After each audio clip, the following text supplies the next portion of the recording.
વસો તાલુકા પંચાયતના રામોલ 1 સીટ પરથી અપક્ષ તરીકે જીતેલા બિરેનકુમાર નરેન્દ્રભાઈ પટેલ હવે ભારતીય જનતા પાર્ટીમાં સત્તાવાર રીતે જોડાયા છે. નડિયાદ સ્થિત કમલમ કાર્યાલય ખાતે યોજાયેલા કાર્યક્રમમાં તેમણે 10થી વધુ સમર્થકો સાથે ભાજપનું ખેસ ધારણ કર્યો. આ પ્રસંગે ખેડા જિલ્લા ભાજપ પ્રમુખ નયનાબેન પટેલે બિરેન પટેલ અને તેમના સમર્થકોને ભાજપમાં આવકારતા અભિનંદન પાઠવ્યા હતા.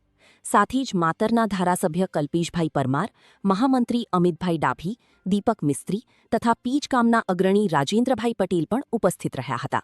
બિરેન પટેલ સાથે જય પટેલ ગુરુ, મફતભાઈ ચાવડા, પ્રફુલભાઈ ચાવડા, કેયુરભાઈ પટેલ, નિકુલભાઈ પટેલ, ચંદ્રકાંત ઉર્ફે બાજપાઈ બારોટ, મિલનભાઈ બારોટ, નયનભાઈ મકવાણા અને તરુણભાઈ રોહિત સહિતના સમર્થકો પણ ભાજપમાં જોડાયા.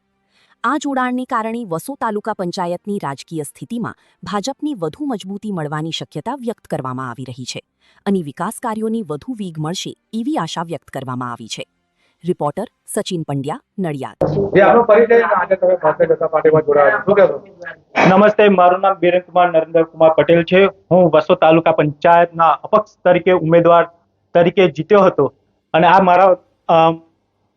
હું મારા મનથી ભાજપ જનતા પાર્ટીને હું જોડું છું અને હું ભવિષ્યમાં તાલુકા તેમજ મારા ગામમાં વિકાસ કરીશ તેવી હું બાહેધરી આપું છું. કેટલા લોકો અન્ય સાથે જોડાયા? મારી સાથે 10 જણા ટેકામાં અને ગામના વડીલો સાથે અમે ભાજપ જનતા પાર્ટીમાં જોડાયા છીએ. જે આજે અપક્ષ જે સભ્ય છે ભાજપમાં જોડાયા, શું કહેશો? આજે ખેડા જિલ્લાની સામાન્ય ચૂંટણીઓમાં વસો તાલુકા પંચાયતની ચૂંટણીમાં વસો તાલુકાના રામોલ 1ના તાલુકા પંચાયતમાં અપક્ષ લડેલા ઉમેદવાર બિરેનભાઈ પટેલ વિધિવત રીતે એમના સમર્થકો સાથે ભારતીય જનતા પાર્ટીમાં જોડાયા છે. કોઈ પણ જાતની અપેક્ષા વગર આજે ભારતીય જનતા પાર્ટીમાં ખૂબ ઉત્સાહથી અહીંયા જોડાયા છે કમલમ ખાતે, અને એમની સાથે એ વિસ્તારના સમર્થકો પણ ઉપસ્થિત રહ્યા છે અને માતર વિધાનસભાના ધારાસભ્યશ્રી, સંગઠનના સૌ હોદ્દેદારો સાથે અહીંયા સાથે મળીને બધાએ એમનું ભારતીય જનતા પાર્ટીમાં સ્વાગત કર્યું છે.